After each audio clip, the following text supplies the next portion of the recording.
اعوذ باللہ من الشیطان الرجیم بسم اللہ الرحمن الرحیم وَإِذَا الْوُحُوشُ حُشِرَتْ وَإِذَا الْبِحَارُ سُجِّرَتْ وَإِذَا النُّفُوسُ زُوِّجَتْ وَإِذَا الْمَوْءُودَةُ سُئِلَتْ بِأَيِّ ذَنبٍ قُتِلَتْ وَإِذَا الصُّحُفُ نُشِرَتْ وَإِذَا السَّمَاءُ كُشِطَتْ وَإِذَا الْجَحِيمُ سُعِّرَتْ وَإِذَا الْجَنَّةُ أُزْلِفَتْ عَلِمَتْ نَفْسٌ مَّا أَحْضَرَتْ. قال المؤلف والمفسر رحمه الله تعالى أدام النفع بعلومه وعلومكم في الدارين آمين إلى أن قال وقال الزهاق تركت لا راعي لها. والمعنى في هذا متقارب والمقصود أن الإشارة من الإبل وهي خيارها والحوامل منها التي قد وصلت في حملها إلى الشهر العاشر واحدة عشرة ولا يزال ذلك اسمها حتى تضع. قد اشتغل الناس عنها وعن كفالتها والانتفاع بها بعدما كانوا أرغب شيء فيها بما دهمهم من الأمر العظيم المفزع الهائل وهو أمر يوم القيامة وإنعقاد أسبابها ووقوع مقدماتها. وقيل بل يكون ذلك يوم القيامة يراها أصحابها كذلك لا سبيل لهم إليها. وقد قيل في العشار إنها السحاب تعطل عن المسير بين السماء والأرض لخراب الدنيا. وقيل إنها الأرض التي تعشر. وقيل إنها الديار التي كانت تسكن تعطلت لذهاب أهلها. حقا هذه الأقوال كلها الإمام أبو عبد الله القرطبي في كتابه التذكرة ورجها أنها الإبل وأجزاه إلى أكثر الناس. قلت لا يعرف عن السلف والأئمة سواه والله أعلم. اب مفسر رحمۃ اللہ علیہ قرآن پاک کی اس آیت مبارک کی تفسیر میں ارشاد فرماتے ہیں کہ وَإِذَا الْإِشَارُ أُطِّلَتْ، اس کا کیا معنی ہے؟ تو حضرت ضحاک فرماتے ہیں کہ یعنی اونٹنی جو ہے وہ چھوڑ دی گئی، اب اس کا کوئی رکھوالا نہیں، کوئی چرانے والا نہیں. مقصود مفسر فرماتا ہے یہ ہے کہ ان الاشارہ من الابل، یعنی اونٹنی جب 10ویں مہینے میں ہو اور حاملہ ہو اور اس کا حمل جو ہے وہ 10ویں مہینے میں پہنچ جائے تو اس ایک کو کہتے ہیں عشرہ اور اسی کی جمع ہے اشار، اور یہی اس کا نام رہتا ہے جب تک کہ اس کا بچہ پیدا نہ ہو جائے. اس کا نام عشرہ، اسی کو عرب میں اشار کہتے ہیں. اور لوگ جو ہیں وہ اس سے غافل ہو جائیں گے، حالانکہ عرب کے نزدیک یہ بڑا محبوب جانور ہے، اور خاص طور پر وہ اونٹنی جو 10ویں مہینے کی حاملہ ہو اور جس کی ولادت قریب ہو، تو اس سے دودھ کا انتفاع، پھر اس کے بچے سے انتفاع اٹھانے کے لیے عرب ایسے جانور کو بڑا مرغوب اور محبوب سمجھا کرتے تھے. لیکن قیامت کا ایسا امر عظیم اور ڈرانے والا ہوگا کہ وہ اس کو بھی بھول چکے ہوں گے اور اس کی طرف خیال بھی نہیں جائے گا. اور یہ کب ہوگا؟ جب قیامت کا دن ہوگا اور قیامت کے آنے کے مقدمات اور اسباب جو ہیں ظاہر ہو رہے ہوں. ایک قول یہ بھی مفسر نے نقل فرمایا کہ ایک تو ہے نا کہ قیامت کے آنے کے اسباب کے وقت، یعنی کیا مانا کہ بھئی چاند بے نور ہو گیا، تارے بے نور ہو گئے، پہاڑ پھٹنے لگ گئے، زمینوں میں زلزلے آ گئے، تو اس وقت یہ کیفیت ہوگی. ایک قول یہ ہے کہ نہیں، جب قیامت قائم ہو گئی، یعنی قیامت کے دن ایسے چونکہ اللہ تبارک و تعالی جیسے تمام بندوں کو مبعوث فرمائیں گے، اسی طرح تمام جانوروں کو بھی مبعوث فرمائیں گے. تو اس وقت ایسے جانور جو دنیا میں مرغوب ہوتے تھے، قیامت کے سختی کی دن کی وجہ سے کوئی ان کی طرف خیال بھی نہیں کرے گا، ادھر توجہ بھی نہیں جائے گی، چونکہ ان کو قیامت کے دن کا خوف جو ہے وہ لاحق ہوگا. تو ایک ترجمہ یہ بھی کیا ہے مفسرین کرام نے، وَقَدْ قِيلَ، اور ایک قول یہ بھی ہے کہ اشار کہتے ہیں بادلوں کو. جیسے اونٹنی حاملہ ہو، پیٹ بھرا ہوا ہو، تو جن بادلوں میں پانی ہو تو گویا ان کا بھی پیٹ بھرا ہوا ہوتا ہے، اور وہ ادھر سے ادھر جا رہے ہوتے ہیں اللہ کے حکم سے، کبھی مشرق میں، کبھی مغرب میں، کبھی شمال میں، کبھی جنوب میں. لیکن اب وہ بادل جو ہیں وہ بھی معطل ہو چکے ہوں گے، بھی کہاں برسیں، دنیا تو برباد ہو گئی، دنیا تو ہلاک ہو گئی، دنیا میں اضطراب آ گئے اور دنیا میں زلازل آ گئے، اور آسمان کے وجود جو ہے وہ بھی ختم ہو گیا، تارے اور چاند بھی جھڑ گئے، تو بادل کہاں جائیں، بادل بھی ختم ہو گئے. گویا کہ تعطلت لخراب الدنیا ایک. اور بعض علماء نے فرمایا کہ اشار و عشر سے ہے، یعنی اسی زمین کو کہتے ہیں. جیسے بعض زمینیں جو ہیں خراجی کہلاتی ہیں، بعض زمینیں جو ہیں عشری کہلاتی ہیں، کیونکہ بعض زمینیں فتح سے حاصل ہوتی ہیں، بعض زمینیں بغیر فتح کے حاصل ہوتی ہیں، بغیر لڑائی کے حاصل ہوتی ہیں، بعض زمینیں ایسی ہوتی ہیں کہ جو مخالفین کی تھی لیکن اسلام کا قبضہ ہو گیا اور اسلام نے ان کو وہاں رہنے کی اجازت دی، اس طرح انہوں نے کہا کہ زمین کا نام ہے. اور بعض علماء نے فرمایا کہ اشار کہتے الدیار التی، وہ حویلیاں جن میں کبھی لوگ رہتے تھے اور بڑی بڑی بستیاں لوگ آباد تھے، اب دنیا ختم ہو گئی تو بستیاں بھی اجڑ گئیں، سب چیزیں جو ہیں وہ تباہ ہو گئیں. مفسر رحمۃ اللہ علیہ فرماتے ہیں کہ یہ سارے قول جو ہیں امام ابو عبداللہ القرطبی نے، جن کی تفسیر قرطبی بڑی مشہور تفسیر ہے، ان کی ایک کتاب ہے التذکرہ فی احوال الآخرہ، جس میں انہوں نے آخرت کے احوال بطور خاص ذکر فرمائے ہیں کہ قیامت سے قبل کی علامات اور قیامت کے وقت کی علامات، نفخہ اولا کی علامات، نفخہ ثانیہ کی علامات، اور اس کے بعد بعث بعد الموت، پھر قیامت کے احوالات. بڑی مفصل کتاب ہے. تو اس کے اندر انہوں نے یہ سارے اقوال مبارک جو ہیں جمع فرمائے ہیں، اور خود انہوں نے ترجیح دی ہے اس اونٹنی کے بارے میں کہ یہ قول جو ہے زیادہ راجح یہی ہے کہ مراد 10 ماہ کی حاملہ اونٹنی ہے. اور اسی قول کو انہوں نے اکثر لوگوں کی طرف رجوع کیا ہے کہ اکثر مفسرین نے یہی معنی لیا ہے کہ اذا الاشار عطلت و اذا الوحوش حشرت، کیونکہ پہلی آیت میں بھی مراد اونٹنی ہے اور دوسری آیت میں مراد جو ہے وہ وحشی جانور ہے. اور ویسے بھی ترتیب قرآن اور سیاق اور سباق کا تقاضا بھی یہی بنتا ہے اگر دیکھا جائے، چونکہ اذا الاشار عطلت، تو اونٹنی جو ہے یہ ایسا جانور ہے جو آدمی گھروں میں رکھتے ہیں، پالتے ہیں، پوستے ہیں، حفاظت کرتے ہیں. اور وحشی جانور ان کو کہا جاتا ہے جو جنگلوں میں رہتے ہیں، جو آدمیوں کے قریب نہیں آتے. تو پہلے اللہ نے اس جانور کا ذکر کیا جو گھریلو ہے، اور بعد میں اللہ نے ان جانوروں کا ذکر کیا جو جنگلی ہیں. تو اس لیے، اور مفسر رحمۃ اللہ علیہ ابن کثیر رحمۃ اللہ علیہ فرماتے ہیں کہ اگر دیکھا جائے تو تمام سلف صالح نے رحمہم اللہ تعالی علیہم اجمعین نے بھی اسی قول کو ترجیح دی ہے. اس لیے ویسے امام ابو عبداللہ القرطبی نے بھی قیلا قیلا قیلا وقد قیلا قیلا کے ساتھ اقوال نقل کیے ہیں. اور یہ قاعدہ ہوتا ہے علماء کا کہ اگر کوئی قول قیلا کے ساتھ نقل کیا جائے تو وہ قول مرجوح ہوتا ہے، وہ قول راجح نہیں ہوتا. قول راجح وہی ہے ما اتفق علیہ السلف رحمہم اللہ تعالی علیہم اجمعین کے، جس پہ سلف صالح متفق ہیں کہ اس سے مراد جو ہے اذا الاشار عطلت. اور اس کی وجہ یہ ہے کہ یہ تو قرآن پاک جو ہے لغت عربیہ میں، اور اس کے سب سے پہلے مخاطب جو ہیں وہ عرب ہیں، اور عرب لوگ جو ہیں وہ اپنی زبان کو اور اپنی لغت کو زیادہ جاننے والے ہیں بنسبت بعد کے آنے والے لوگوں کے.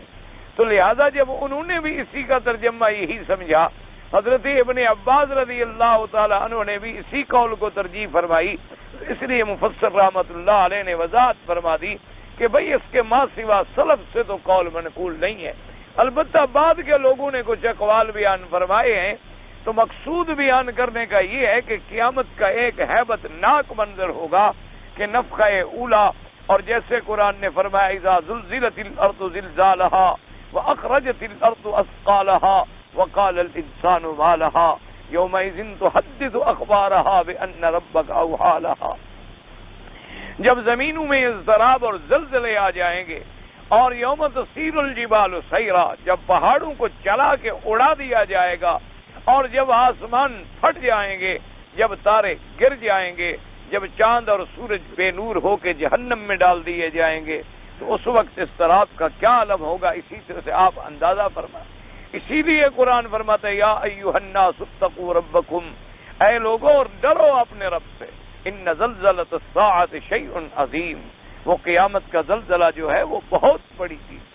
وہ کتنی بڑی چیز ہے کہ جس کو رب عظیم فرمائے، شیء عظیم، جس کو رب عظیم پروردگار عالم جس کے بارے میں فرمائیں کہ وہ بڑا سخت اور عظیم یعنی زلزلہ ہوگا. فرمایا کہ یوم تضع کل ذات مرضعۃ کل ذات حمل حملها، کہ جس دن حمل والی عورتوں کے حمل گر جائیں گے، دودھ پیتے بچیوں کو پھینک دیا جائے گا، اور اللہ تبارک و تعالی رحمت فرمائے، کیونکہ سب پر تو اپنی اپنی موت کی کیفیت ہوگی اور لوگ حیران ہوں گے کہ کیا ہو گیا ہے، اور اس کے بعد سب مر جائیں گے، سب فنا ہو جائیں گے، پھر نفخہ ثانیہ کے بعد دوبارہ باس بعد الموت ہوگی۔ فرماتے ہیں رحمہ اللہ تعالی وقولہ تعالی وَإِذَا الْوُحُوشُ حُشِرَتْ حُشِرَتْ منائی جمعت، ان کو کٹھے ہو کما قال تعالی وما من دابة في الأرض ولا طائر يطير بجناحيه إلا أمم أمثالكم ما فرطنا في الكتاب من شيء ثم إلى ربهم يحشرون۔ اللہ نے فرمایا کوئی جاندار زمین پہ چلنے والا نہیں اور کوئی پرندہ نہیں جو اپنے پروں سے اڑنے والا، وہ بھی تمہاری طرح ایک امتی ہیں، جیسے تم انسانوں کی امت ہو وہ پرندوں کی امت، حیوانات کی امت۔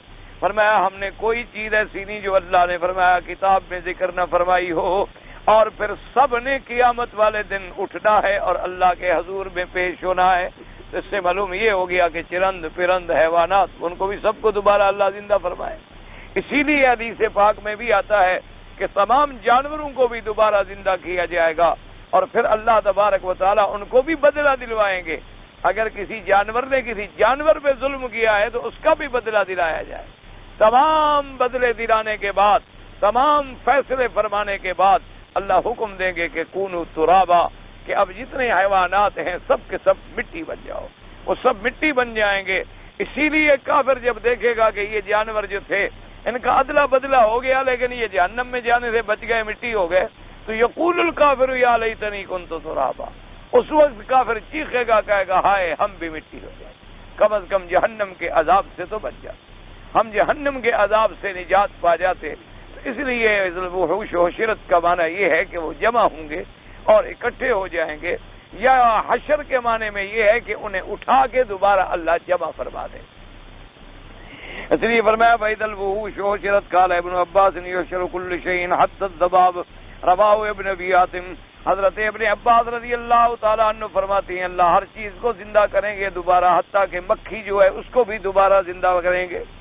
وقضا قال الربيع بن خيثم والسدي وغير واحد، وقضا قال قتادة في تفسير هذه الآية إن هذه الخلائق موافية بيقضي الله فيها ما يشاء۔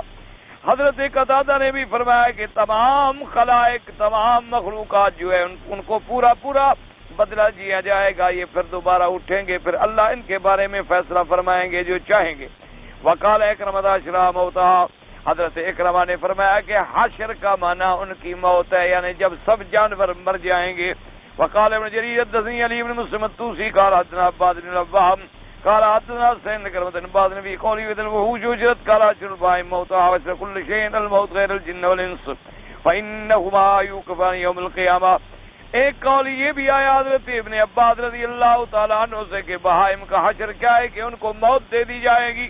وحشر کل شیء الموت، ہر چیز کا حشر جو ہے وہ موت ہے، ما سوا جنوں اور انسانوں کے، ان کو اللہ پاک کے سامنے پیش ہونا ہوگا اور ذرے ذرے کا حساب دیا جائے گا۔ یہ بھی ایک قول ہے۔ حدثنا ابو قریب قال حدثنا وکی عن سفیان نبی علی عن الربيع بن خيثم وإذا الوحوش حشرت قال أتى عليها أمر الله، ان جانوروں پر بھی اللہ کا حکم پہنچے گا۔ وقال سفیان قال ابي وذكرت لك وقال ابن عباس حشرها موتها وقد تقدم عن ابي بن كعب انه قال وإذا الوحوش حشرت اي اختلطت۔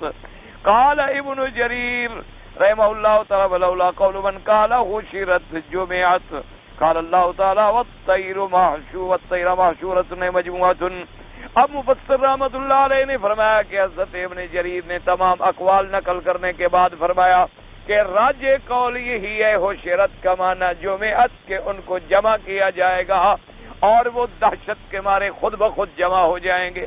ویسے یہی قول جو ہے زیادہ راجح ہے تمام مفسرین کے نزدیک، کیونکہ قاعدہ یہ ہے آپ دیکھیں نا جی کہ جب زلزلے آ جائیں، جب زمینیں پھٹ جائیں، جنگل اڑ جائیں، تارے گر جائیں، تو اب جو جنگلوں میں چھپے ہوئے جانور ہیں وہ سب دوڑیں گے بھاگیں گے، دوڑیں گے اور بھاگیں گے تو سب کٹے ہوں۔ اسی طرح آپ دیکھیں نا یہ اللہ تبارک و تعالی رحمت فرمائے۔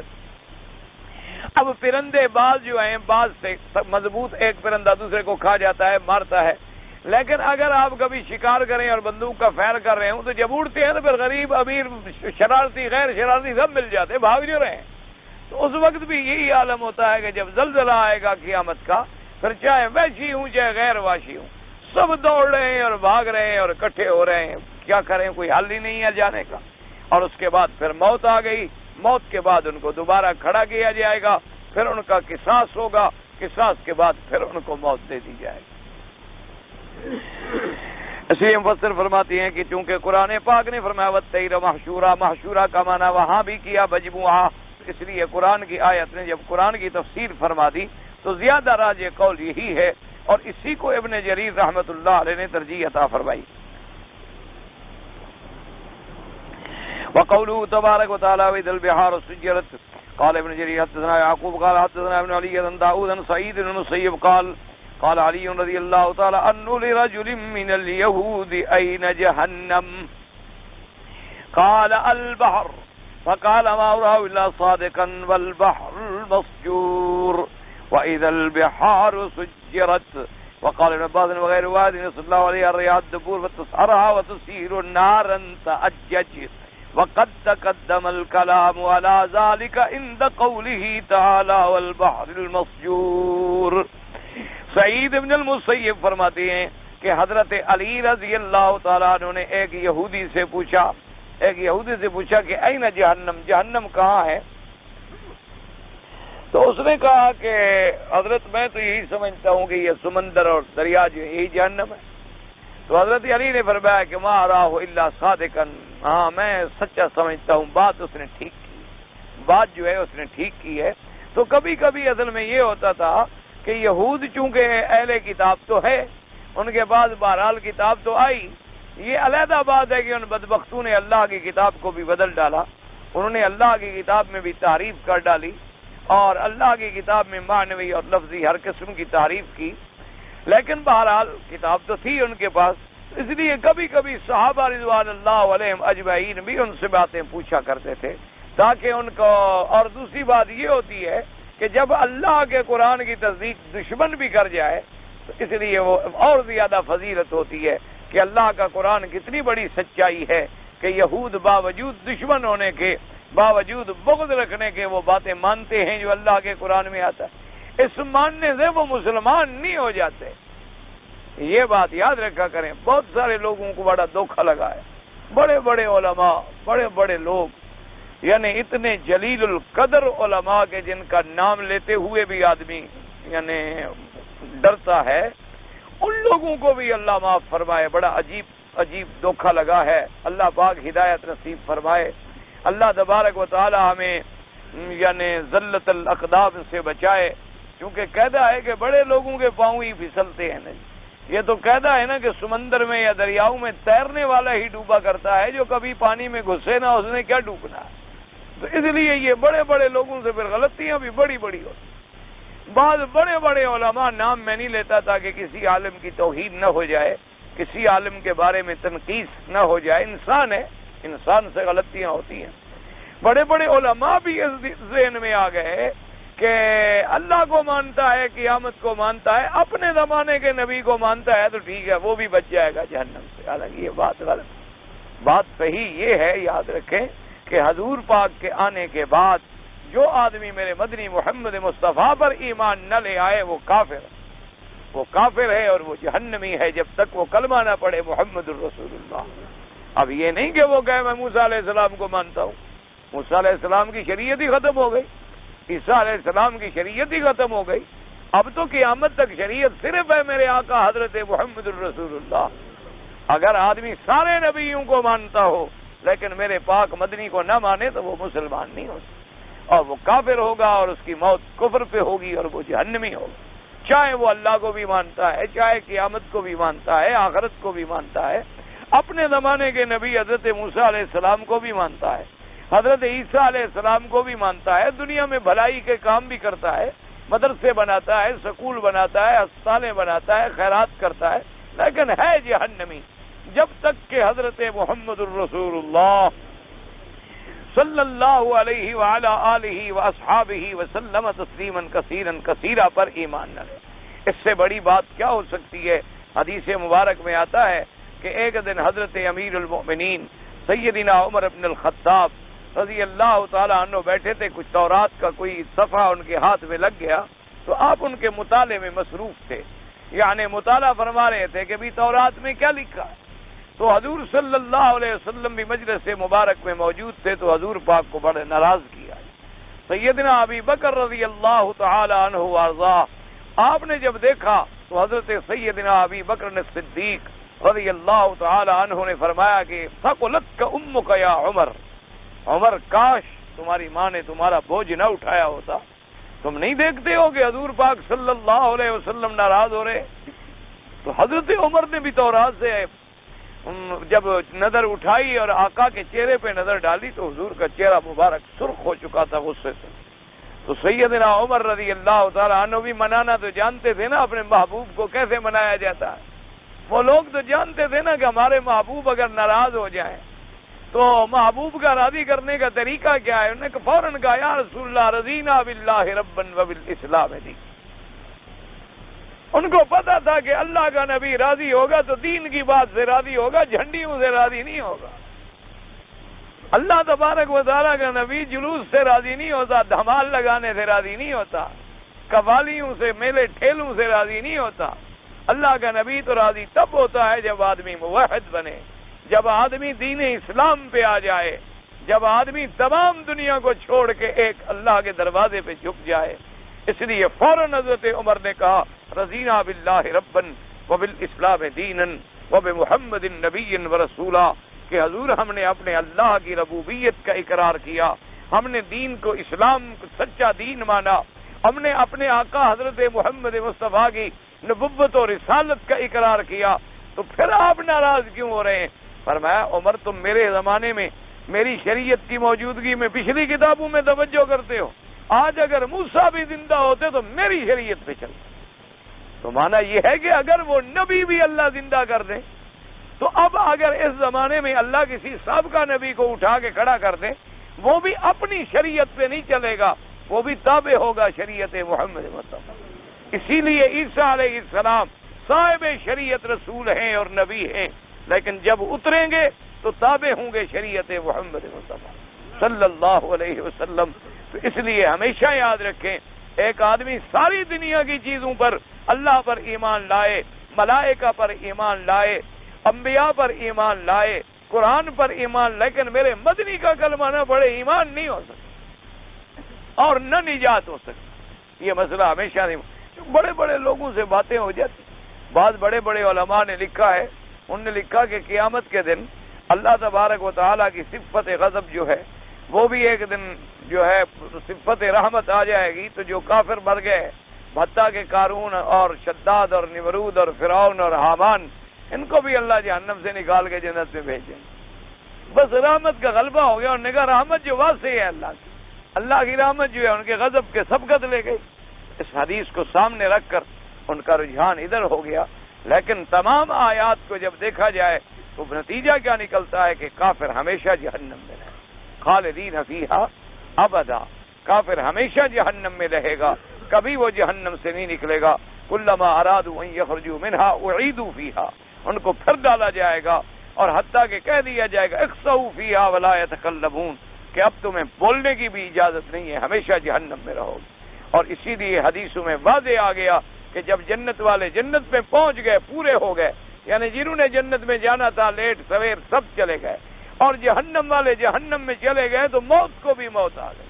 اللہ پاک فرما دیں گے منادی کو حکم کرو، اعلان کر دو کہ اے اہل جنت خلود، ہمیشہ تم نے رہنا ہے، اور اے اہل جہنم خلود، ہمیشہ تم نے اب جہنم میں رہنا ہے۔ اس لیے بہرحال بڑے بڑے لوگوں سے بھی غلطیاں ہو جاتی ہیں، انسان ہیں، اسی لیے قاعدہ ہوتا ہے کہ دین کے معاملے میں آدمی کسی آدمی کی پیروی نہیں کر سکتا، دین کے معاملے میں، عقیدے کے معاملے آدمی متبع ہوتا ہے حضرت محمد مصطفیٰ صلی اللہ علیہ وعلا آلہ واصحابہ وسلم تسلیما کثیرا کثیرا۔ اسی لیے تمام دنیا میں جتنے لوگ گزرے سب کا یہ متفق عقیدہ ہے، الحمدللہ ثم الحمدللہ ثم الحمدللہ، اس میں کسی قسم کا اختلاف نہیں کہ مومن جنت میں رہیں گے اور کافر جو ہے وہ جہنم میں رہیں گے۔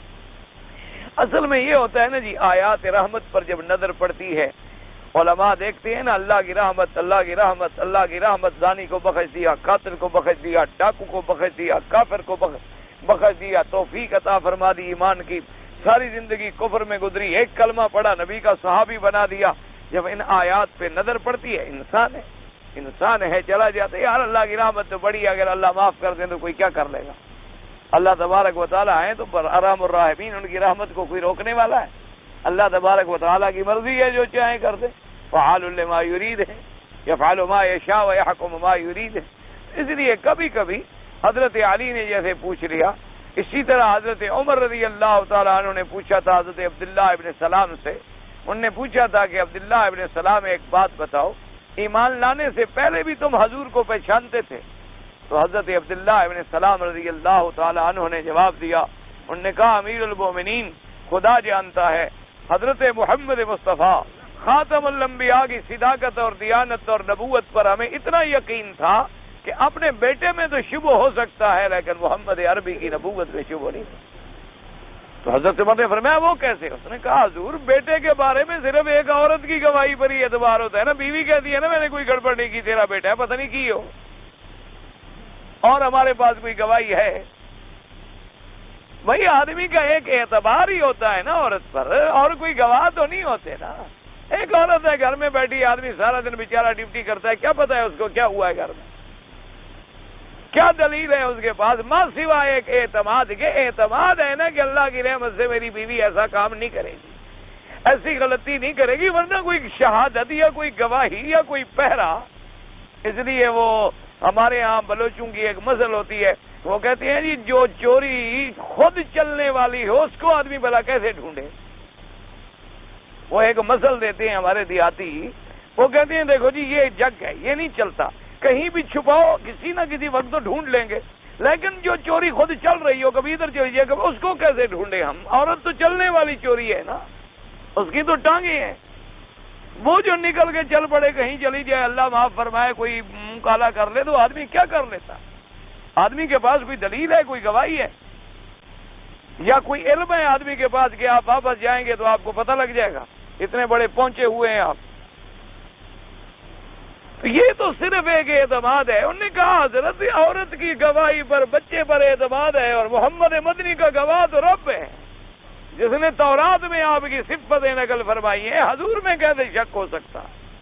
اور اسی لیے قرآن نے فرمایا یعرفونہ کما یعرفون ابناءہم، اللہ نے فرمایا یہ یہود، یہ بدبخت، یہ مکار و غدار، یہ جانتے ہیں میرے مدنی محمد مصطفیٰ کو، یہ پہچانتے ہیں، ایسے پہچانتے ہیں جیسے اپنی اولادوں کو پہچانتے ہو، لیکن بغض ہے، حسد ہے دلوں میں، اس لیے میرے نبی کا کلمہ نہیں پڑھتے، بغض میں آ گئے کہ انتقلت النبوت من ولد اسرائیل الی ولد اسماعیل، کہ اب نبوت جو ہے وہ بنو اسرائیل سے بنو اسماعیل میں چلی گئی، لہذا یہود جو تھے وہ بغض میں اور حسد میں آ گئے، اور حضور صلی اللہ علیہ وعلا آلہ واصحابہ وسلم تسلیما کثیرا کثیرہ کا ترجمہ نہ پڑا۔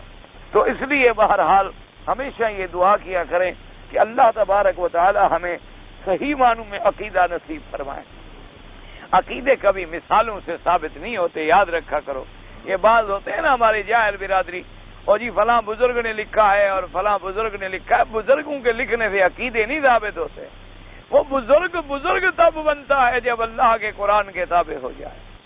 عقیدہ ہمیشہ قرآن سے ثابت ہوتا ہے، عقیدہ ہمیشہ ثابت ہوتا ہے اس حدیث مبارک سے جو حدیث مشہور ہو، متواتر ہو اور قطعی ثبوت ہو، قطعی دلالت ہو، پھر جا کے عقیدہ ثابت ہوتا ہے۔ ہاں ایک ہوتا ہے فضیلت عمل، بھی درود شریف پڑھنے کا اتنا ثواب ہے، طواف کرنے کا اتنا ثواب ہے، عمرے کرنے کا اتنا ثواب ہے، اس میں اگر کوئی حدیث ضعیف بھی ہو، کمزور بھی ہو، پھر بھی محدثین لے لیتے ہیں کہ بھئی ایک فضیلت ہی ہم بیان کر رہے ہیں نا، کوئی عقیدہ تو نہیں، کوئی عقیدے کا مطلب تو نہیں، اتنی فضیلت ہے نا کہ بھی اوابین پڑھنے کا اتنا ثواب ہے، اشراق پڑھنے کا اتنا ثواب ہے، طواف کرنے کا اتنا ثواب ہے، اور جناب اگر آپ عمرہ کریں گے تو اتنا ثواب ہے، درود شریف پڑھیں گے تو اتنا ثواب ہے، کلمہ شریف پڑھیں گے تو اتنا ثواب ہے۔ وہ ضعیف حدیثیں بھی آ جاتی ہیں، ان کو بھی محدثین رحمہم اللہ تعالی علیہم اجمعین لے لیتے ہیں، لیکن جہاں عقیدے کا معاملہ آ جائے وہاں تو سوال ہی پیدا نہیں۔ اس لیے اللہ تبارک و تعالیٰ سے ہمیشہ دعا کیا کرو کہ اللہ ہمارے عقیدے درست فرما دے، عقیدے کے بعد پھر اللہ ہمارے عمل درست فرما دے، اور اس کے بعد اللہ پھر ہمیں ثابت قدم فرما دے، اور اللہ خاتمہ ایمان پہ فرما دے، کیونکہ کوئی پتہ نہیں ہوتا، صبح کو آدمی ماشاءاللہ ایمان پہ ہوتا ہے اور شام کو کافر ہو جاتا ہے۔ اللہ تبارک و تعالیٰ رحمت ہے۔ اس لیے فرماتی ہیں کہ انہوں نے پوچھا تو حضرت نے فرمایا کہ بات تو سچی کہہ رہا ہے، کیونکہ قرآن نے بھی تو کہا ہے نا والبحر المسجور، اور قرآن نے بھی تو فرمایا اذا البحار سجرت۔ حضرت ابن عباس فرماتی ہیں کہ اللہ پاک ہواؤں کو چلائیں گے۔ ہوائیں جو ہے نا، دراصل علماء نے لکھا ہے قرآن و حدیث کی روشنی میں کہ ہوائیں 8 ہیں۔ اللہ نے جو ہوائیں پیدا فرمائی ہیں ان نے فرمایا اس کے 8 قسم ہیں۔ 4 قسم جو ہیں وہ رحمت کی ہوائیں ہیں، اور 4 قسم جو ہیں وہ اللہ کے عذاب کی ہوائیں، جیسے کہ حدیث مبارک میں بھی آتا ہے، میرے آقا نے فرمایا نصرت بالصبا، اللہ نے باد صبا سے میری مدد کی ہے، وَأُهْلِكَتْ عَادٌ بِالدُّبُورِ، اور اللہ نے قوم عاد پر جو ہوا بھیجی تھی وہ دبور تھی۔ اور بعض لوگ کہتے ہیں کہ دبور اصل میں اس ہوا کو کہتے ہیں کہ جو ایسی جانب سے چلے کہ اس کی پشت پر کعبہ ہو جائے، یعنی یوں چلے اور کعبہ اس کی پشت پہ ہو جائے تو اس کو کہتے ہیں دبور۔ اور بعض علماء نے فرمایا کہ نہیں، یہ دبور ایسے نام ہے، مانا یہ ہے کہ وہ اپنے پیچھے ایسا اثر چھوڑ جانے والی ہے، اور حضور پاک کو خندق کھودنی پڑی تو اللہ تبارک و تعالیٰ نے اپنے پاک نبی کی مدد کے لیے ہوا چلا، ایک ایسی ہوا چلی نا جناب کہ صبح کو جب اٹھے تو کوئی کافر نظر ہی نہیں آ رہا، نہ خیمہ ہے نہ کافر ہے، سارے راتوں رات خیمے بھی اڑ گئے، جانور بھی اڑ گئے، بھاگے وہاں سے دوڑے اور سب نکل گئے۔ تو حضور نے فرمایا اللہ نے ہوا کو بھیج کر میری مدد فرمائی، اور اللہ نے قوم عاد کو جب ہلاک کیا اور برباد کیا تو ان پر بھی ہوا بھیجی تھی، اور وہ ہوا بھی ایسی تھی جس کا نام دبور تھا۔ تو 4 ہوائیں جو ہیں وہ مبشرات ہیں، یعنی خوشخبری دینے والی، رحمت لانے والی، اور 4 ہوائیں جو ہیں اللہ نے وہ عذاب کے لیے بنائی ہیں۔ تو حضرت ابن عباس رضی اللہ تعالیٰ عنہ فرماتی ہیں کہ قیامت کے وقت میں اللہ تبارک و تعالیٰ اس چاند سورج تاروں کو بے نور کر کے سمندر میں ڈال دیں گے، اور پھر وہی دبور والی ہوا چلے گی، اور جب وہ ہوا چلے گی اور اس چاند سورج کی گرمی اور نیچے پہلے جہنم اور اس کی آگ کو تأجج نارن، پورے کا پورا سمندر جو ہے پھر وہ آگ بچ جائے۔ اللہ تبارک و تعالیٰ آگے جہنم سے ہر کلمے پڑھنے والے کو بچا دے۔ اور اس کے بعد فرماتے ہیں وقال ابن ابی حاتم حدثنا علی بن حسین بن جنید قال حدثنا ابو طاہر قال حدثني عبد الجبار بن سلیمان ابو سلیمان النفات شیخ صالح یشبه مالک بن انس عن معاویہ بن سعید قال ان هذا البحر برکۃ یعنی بحر الروم وسط الارض والنار كلها تصب فيه والبحر الكبير يصب فيه وسرها بحر مطبقة من نحاس فإذا كان يوم القيامة أسجر وهذا أصل غريب عجيب وفي سنن أبي داود لا يركب البحر إلا حاج أو تمر أو غاز فإن تحت البحر نارا وتحت النار بحرا الحديث وقد تقدم الكلام عليه في سورة فاطر۔ اب مفسر رحمۃ اللہ علیہ فرماتے ہیں ابن ابی حاتم نے ایک روایت معاویہ بن سعید سے نقل کی ہے کہ انہوں نے فرمایا کہ ان هذا البحر برکۃ، کہ یہ یا برکتن کی یہ بحر جو ہے ایسی ہے کہ جیسے باعث برکت یا برکہ بنا ہوتا ہے جس میں پانی ڈالے جائیں، تو بحر سے مراد انہوں نے لیا بحر الروم۔ انہوں نے فرمایا یہ زمین کے درمیان میں ہے اور تمام نہریں اسی میں گرتی ہیں، اور بڑا بحر جو ہے وہ بھی اسی میں گرتا ہے، اور فرمایا اس کے نیچے اور کنویں ہیں بڑے بڑے مطبقۃ بالنحاس، ان کو تانبے کے ساتھ سیل کر دیا گیا ہے، ان میں آگ ہے، اور فرمایا اس کے بعد جب قیامت آئے گی تو پھر ان سیلوں کو کھول دیا جائے گا تو وہی آگ جو ہے وہ بھڑک اٹھے گی اور یہ آگ بن جائے۔ لیکن مفسر فرماتے ہیں یہ روایت جو ہے بہت غریب ہے، کیونکہ حدیث مبارک میں تو یہ آتا ہے کہ لا يركب البحر، کہ دریاؤں کا سمندر کا سفر نہ کرو مگر وہ آدمی جو حج کرنے والا ہے یا عمرہ کرنے والا ہے یا جہاد کرنے والا ہے، کیونکہ آپ نے فرمایا اسی سمندر کے نیچے میں آگ ہے اور اس آگ کے نیچے میں پھر دریا ہے، تو فرمایا کہ بلا وجہ آدمی محض سیر و تفریح کے لیے سفر نہ کرے۔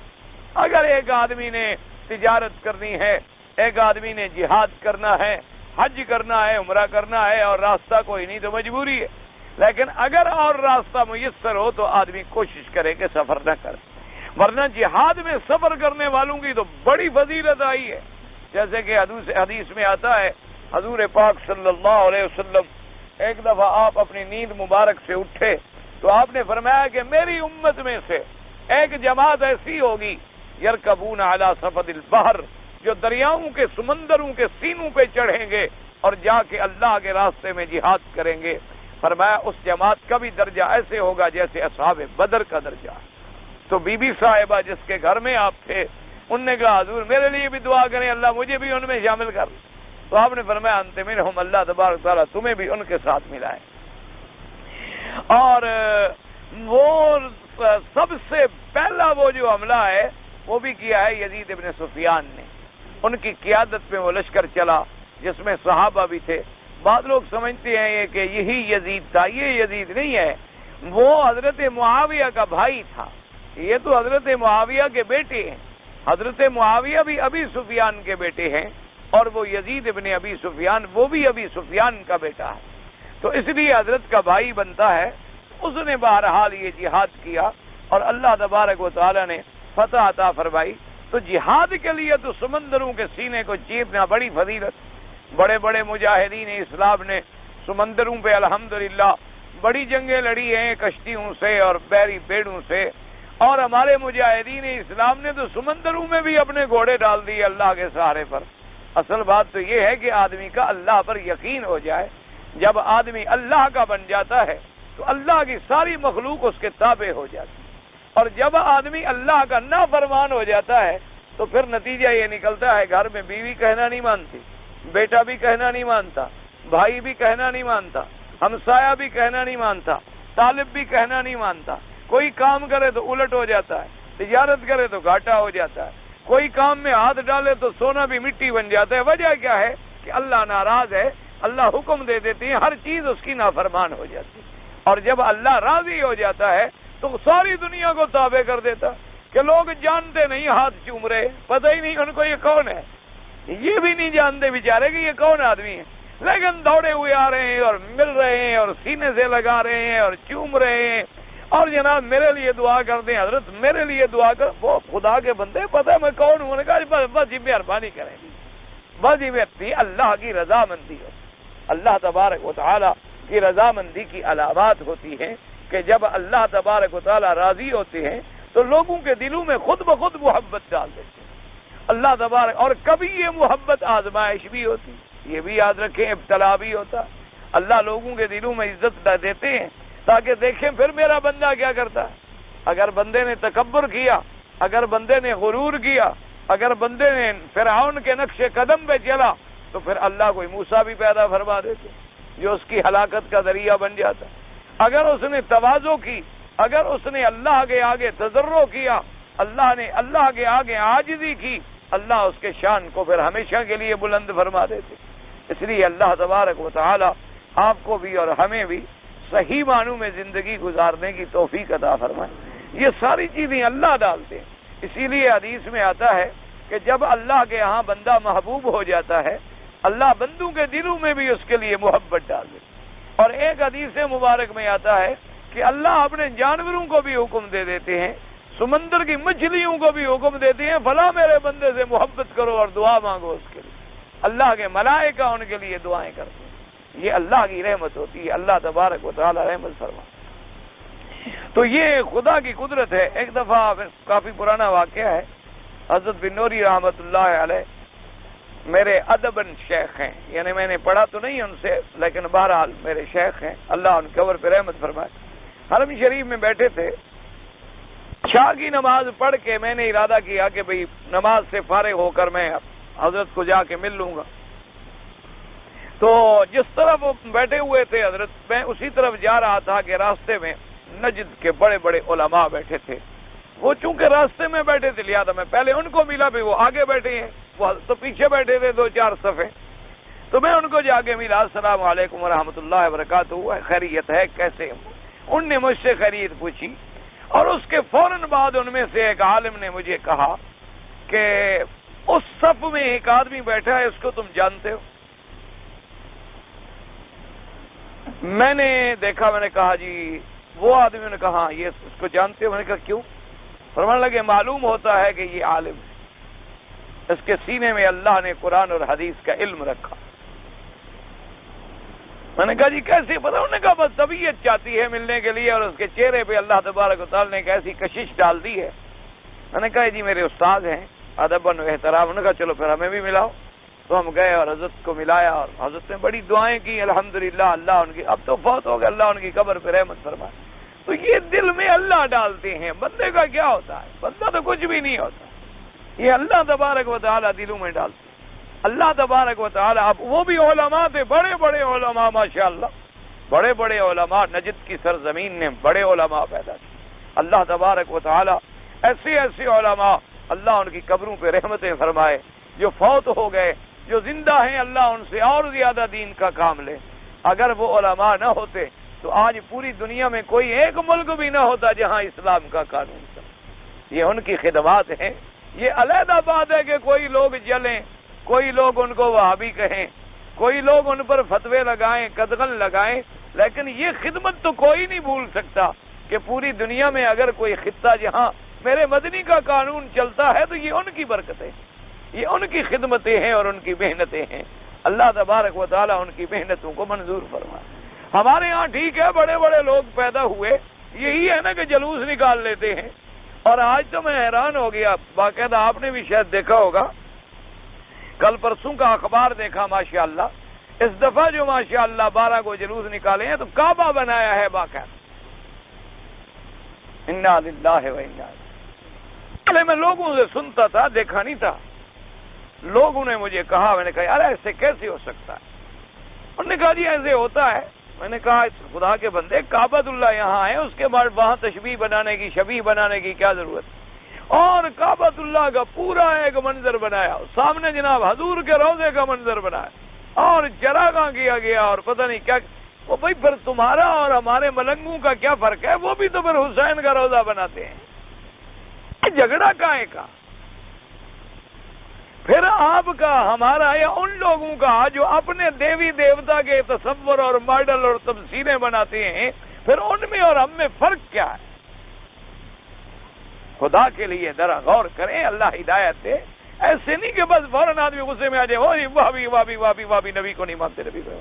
او خدا کے بندے، جو نبی کو نہ مانے مسلمان ہوتا ہے؟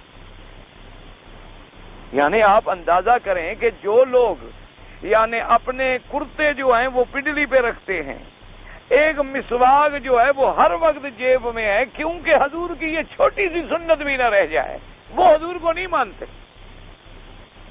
کوئی عقل کرو، مسئلے میں اختلاف علیحدہ بات ہے، ایک آدمی رفع دین کرتا ہے، ایک نہیں کرتا، ایک فاتحہ پڑھتا ہے، ایک نہیں پڑھتا، یہ تو بڑی مسائل ہیں، اختلافات ہیں، صحابہ کے زمانے میں سے چلے آ رہے، ان کے پاس بھی حدیث ہے، ان کے پاس بھی حدیث ہے، اللہ سب پہ کرو رحمت فرمائے۔ لیکن یہ تو نہیں نا کہ نعوذ باللہ آدمی یہ کہہ دے کہ فلاں جی نبی کو نہیں مانتے، ان کو جی نبی سے محبت ہی نہیں۔ وہ اللہ کے بندے، نبی سے محبت نہ ہو تو قرآن کیوں پڑھیں؟ نبی سے محبت نہ ہو تو وہ نمازیں کیوں پڑھیں؟ نبی پاک سے محبت نہ ہو تو وہ سنت کیوں پڑھیں؟ نبی پاک سے محبت نہ ہو تو طواف کیوں کریں؟ نبی پاک سے محبت نہ ہو تو مسواک، وضو، یہ تمام اعمال جو حضور نے سکھلائے ہیں وہ سارے کیوں کریں؟ ان کو تو حضور سے اتنی محبت ہے کہ وہ کہتے ہیں کوئی ایسا عمل بھی نہ کرو جو حضور سے ثابت نہ ہو، تاکہ حضور کی مخالفت نہ ہو جائے۔ دیکھو نا جی، آپ ٹھنڈے دل سے سوچیں کہ ایک آدمی نے جناب حضرت حسین کا روضہ کھڑا کر دیا، ایک آدمی نے جناب اپنے دیوی دیوتا کرشن کا اور رام چندر کا اور پتہ نہیں وشنو کا، اس نے اس کا بت کھڑا کر دیا۔ ایک آدمی نے کہا چلو ہم اپنا کعبہ بنا کے یہاں کھڑا کرتے، ایک دوسرے نے کہا ہم حضور پاک کی شبیہ یہاں بنا کے کھڑی کرتے ہیں۔ تو ایک اگر باہر کا آدمی آئے تو وہ یہ ساری تصویریں دیکھ کے کیا نتیجہ کیا اخذ کرے؟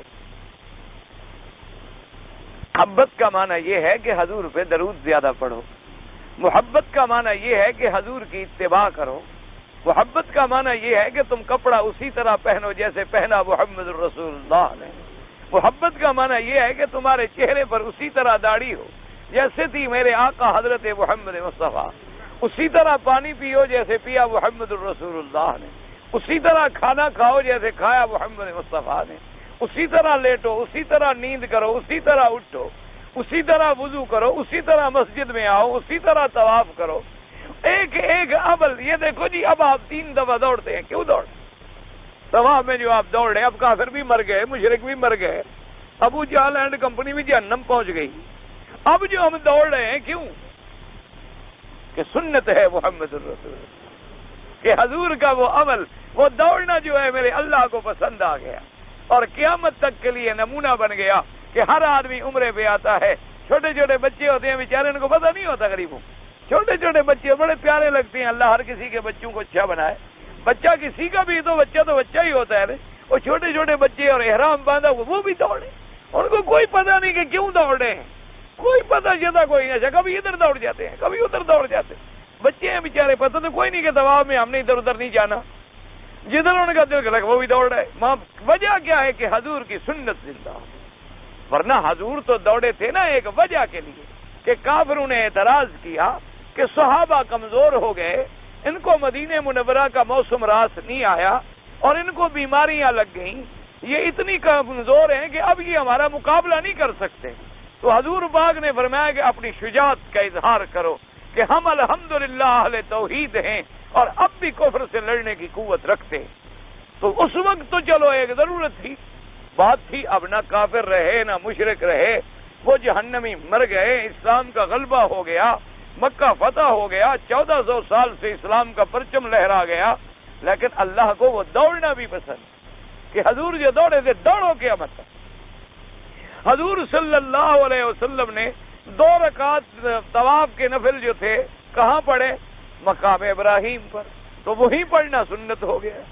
حضور پاک فارغ ہو کے پھر آپ نے اشارہ کیا حجر اسود پر اور پھر تشریف لے گئے صفا مروہ کی طرف، وہ اشارہ کرنا بھی سنت ہو گیا.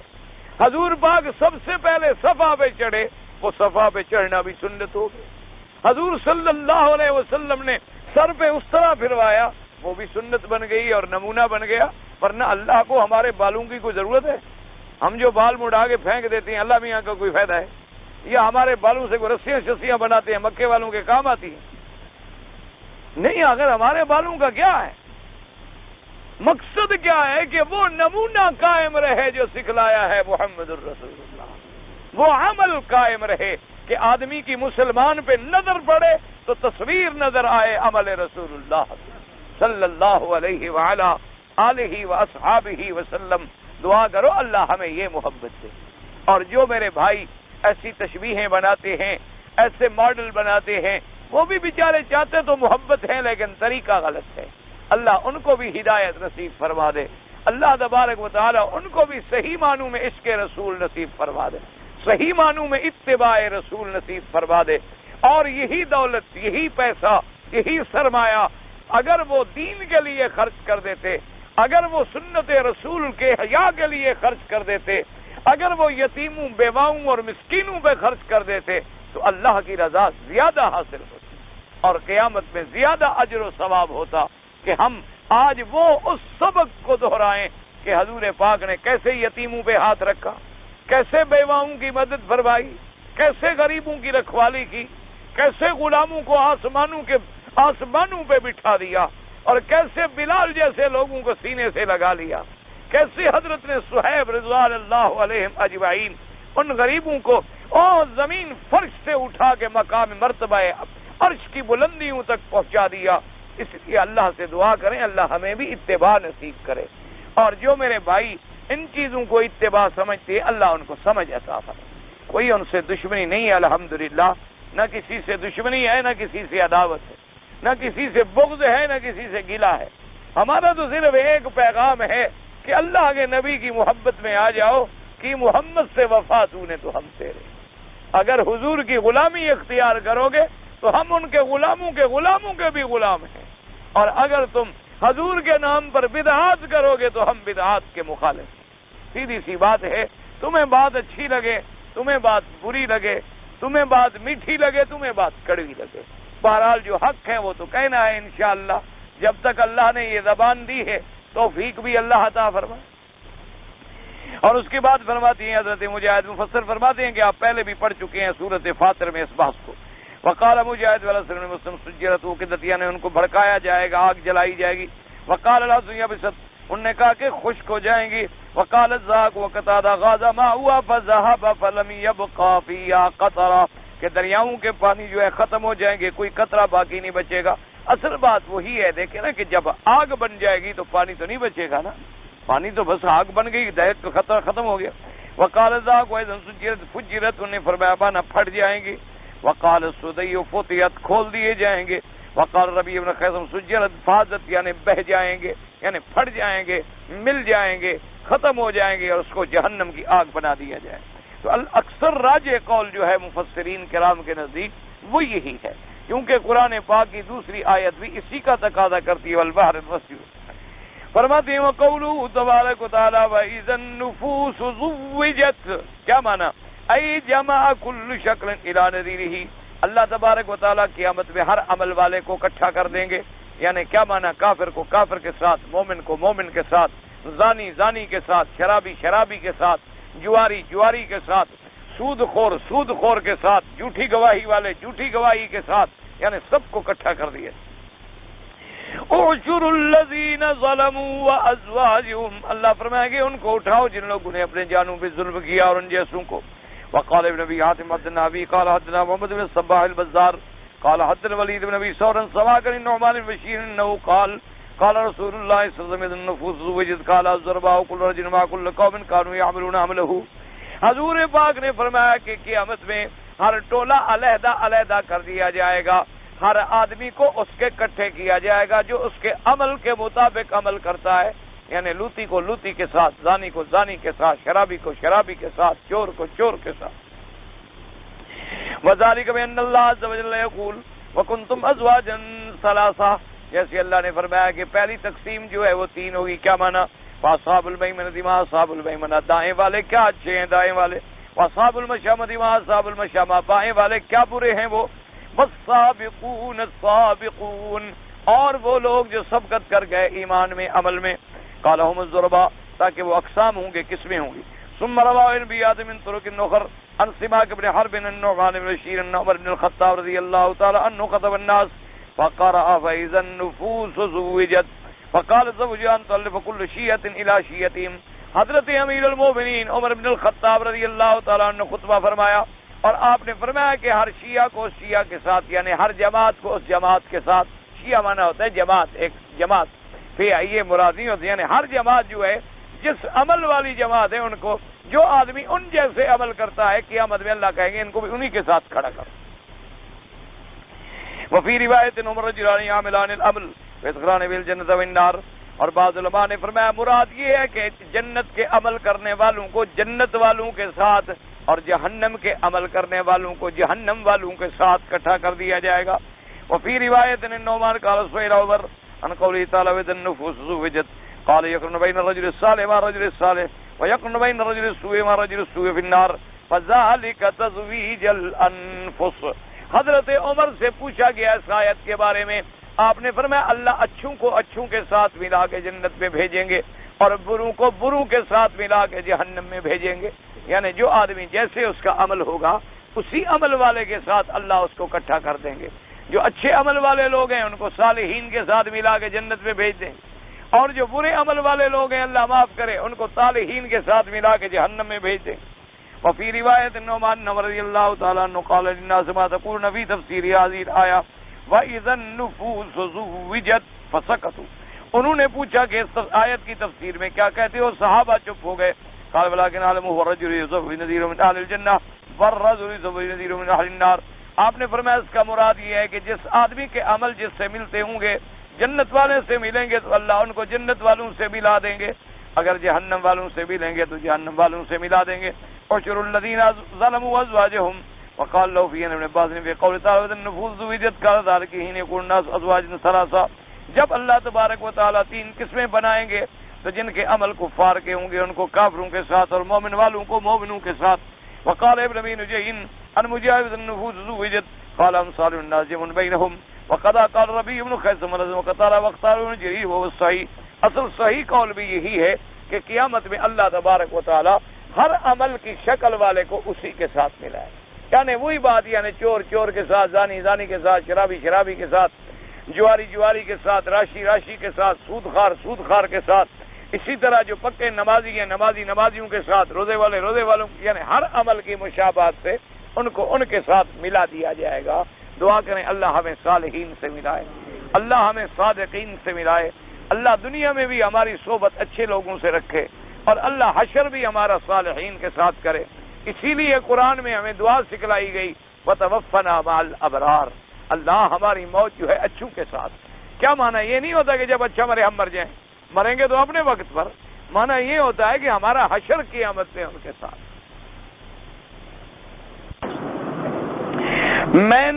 میری زوجہ نے احرام کی حالت میں ہاتھ میں ان کو چوٹ لگ گئی اور خون بہہ گیا۔ حج کے بعد میرا ارادہ تھا کہ دم ادا کر دوں لیکن نہ کر سکا، آج ارادہ ہے کہ دم دے دوں۔ کیوں ہوئی؟ کس بات کی دم؟ یہ بڑا مشکل مسئلہ ہے نا، لوگ مسئلہ بھی خود سمجھتے ہیں، فتویٰ بھی خود دیتے ہیں، ارادہ بھی خود کرتے ہیں۔ یہ عجیب، کس بھئی اس کا خون نکل گیا تو دم کس بات کی؟ کوئی جرم ہو گیا اس کا، اس بیچاری کو چوٹ لگی، خون بھی اس کا نکل گیا، جرمانہ بھی اسی پر آ گیا۔ یہ اچھا عقل لڑایا تم نے، کوئی دم شم نہیں، کوئی جرمانہ نہیں، بلا وجہ کیوں 300 ریال خرچ کرتے ہو؟ میرا دوست پہلے بہت نیک تھا، اب اس نے پتہ نہیں لینن اور مارکس کی کتابیں پڑھی تو اس کا نظریہ کچھ غلط۔ اب تو لینن اور مارکس بھی تباہ ہو گئے، اب بھی کتابیں اس کی سمجھ نہیں آئی اس کو۔ جن کی کتابیں پڑھی تھیں ان کی بربادی اور ان کے نظریے کا حشر تو پوری دنیا نے دیکھ لیا۔ ان کے مجسموں کو بنانے والوں نے پاؤں کے نیچے روند ڈالا، اب بھی ان کی کتابیں پڑھنے کا خمار دماغ میں باقی ہے، ابھی نہیں نکلا بھوت تو اور صبر کرو تھوڑے دیر، انشاءاللہ وہ بھی نکل جائے گا، فکر نہ کرو۔ یاد رکھو تمام دنیا کے عزم مٹ جائیں گے ماں سوا اسلام کے، ایک اسلام ہی دین ہے جو جامع ہے، مانے ہے، کامل ہے، مکمل ہے، عدل والا ہے، اور جس نے قیامت تک باقی رہنا ہے۔ جو کہیں مانے نہ مانے، دنیا لوٹ پھر برباد ہو کے اسی پہ آئے۔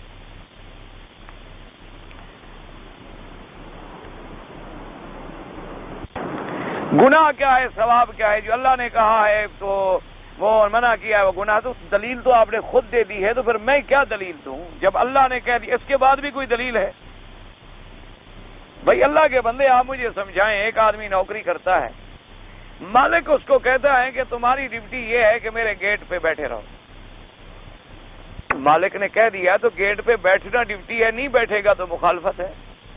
تو اگر تم 200 روپے 1000 روپے تنخواہ دینے کے بعد اتنا حق رکھتے ہو تو اللہ نے جن کو پیدا کیا ہے تو اس نے جو حکم دیے ہیں، جو اس کی تعویل نہ کرے وہ غدار نہیں ہے۔ ایک سیدھی سی بات ہے بھی، جب اللہ نے فرمایا یہ حلال ہے یہ حرام ہے تو اور دلیل کی کیا ضرورت ہے؟ آخر کوئی وجہ بتاؤ نا مجھے کہ ہاں یہ کیوں حلال ہے یہ کیوں حرام ہے، یا تو کوئی تفصیل ہو۔ جیسے اللہ نے فرمایا نکاح حلال ہے اور زنا حرام، کیوں؟ جب نکاح ہوگا تو ایک عورت اور ایک مرد کا تعلق ہوگا، نسب محفوظ ہوگا، اولاد حلال کی ہوگی، نسل آگے چلے گی، ایک دوسرے کی مودت محبت اور حفاظت ہوگی، ایک دوسرے کی جان اور مال کا تحفظ ہوگا، ایک دوسرے کے وارث بنیں گے۔ اگر زنا ہوگا کبھی ادھر اور کبھی ادھر اور کبھی ادھر، خدا جانے کون باپ بنے، کون بیٹا بنے، کون وارث بنے، کون مورث بنے۔ تو اللہ نے آخر اس کو حرام کیا، اس کو حلال کیا۔ اس کے حلال میں حکمتیں ہیں، اس کے حرام کے اندر خطرات ہیں۔ اسی لیے ہر چیز میں حکمتیں ہیں، اگر تمہیں سمجھ نہیں آتی اس میں اسلام کا تو کوئی قصور نہیں۔ اللہ پر ایمان لائیں، اللہ کے رسول پر ایمان لائیں۔ وہ کہتا ہے ایک عقلی، مجھے تو بھئی آپ کا سوال سمجھ نہیں آیا، کس بات پر وہ عقلی دلائل؟ ابھی یعنی خدا کو نہیں مانا غریب ہو تو اس سے عقلی دلائل کی بات کی کیا؟ جس زمین پہ رہتا ہے اس کو کس نے بنایا؟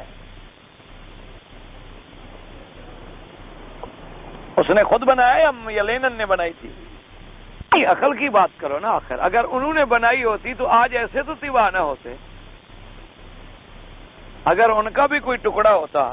اسی لیے تو اللہ فرماتا ہے نا کہ جن کو تم نے خدا سمجھ لیا ہے ان کو بتاؤ انہوں نے بھی کوئی آسمان، کوئی زمین، کوئی چیز پیدا کی ہے کہ وہ خود بھی مخلوق ہیں؟ اس لیے بہرحال ایسے آدمی کا علاج یہ ہے کہ اس کے لیے دعا کرو، اللہ اس کو ہدایت دے، اور اس کو چاہیے کہ بڑے بڑے علماء کی کتابیں ہر مسئلے پہ موجود ہیں، اب وہ غلط کتابیں پڑھنا چھوڑ کے قرآن اور سنت کا مطالعہ کرے. قرآن اور سنت کا جب مطالعہ کرے گا اللہ کی رحمت سے اللہ تبدیلی لائیں. جس چیز کو آپ دیکھ نہیں سکتے سن نہیں سکتے اس کو کیوں مانے؟ تو جو روح اس تمہارے دوست کے اندر ہے اس نے روح کو دیکھا ہے؟ اگر نہیں دیکھا تو کیوں مانتا ہے کہ میری روح ہے؟ پھول سونگتا ہے خوشبو آتی ہے، کبھی خوشبو اس نے دیکھی ہے؟ یہ عجیب بات ہے کہ جو چیز ہم نہ دیکھیں اس کا ہم انکار کر دیں. یعنی اگر میں نے ایک شہر نہ دیکھا ہو، میں کہوں وہ شہر دنیا میں ہے ہی نہیں، دوسرا پوچھے کیوں، میں نے جو نہیں دیکھا. وہ کہ حضرت شہر ہے، میں کہوں بھی میں نے نہیں دیکھا بس نہیں ہے. یہ کوئی عجیب دلیل ہے بھائی. اس کا علاج یہی ہے زمزم پیے اور قرآن اور حدیث کا مطالعہ کریں اور پہلے توبہ کریں. قرآن کا کیا معنی ہے؟ قرآن کا معنی پڑھنا، جو پڑھا گیا زبانوں پر. اذا قرأناہ فاتبع قرآنہ، قرآن میں موجود ہے، دیکھ لو جا کر. کہ اگر مکے میں کوئی چیز پڑی ہو، سونا ریال وغیرہ تو اٹھانا چاہیے؟ نہیں اٹھانا چاہیے. حدیث ہے کہ حرم کا لقطہ نہ اٹھائے. اگر اٹھا لے تو پھر اعلان کرے یا جو مقام بنے ہوئے ہیں چوکیاں بیت المال وہاں جمع کرا دے.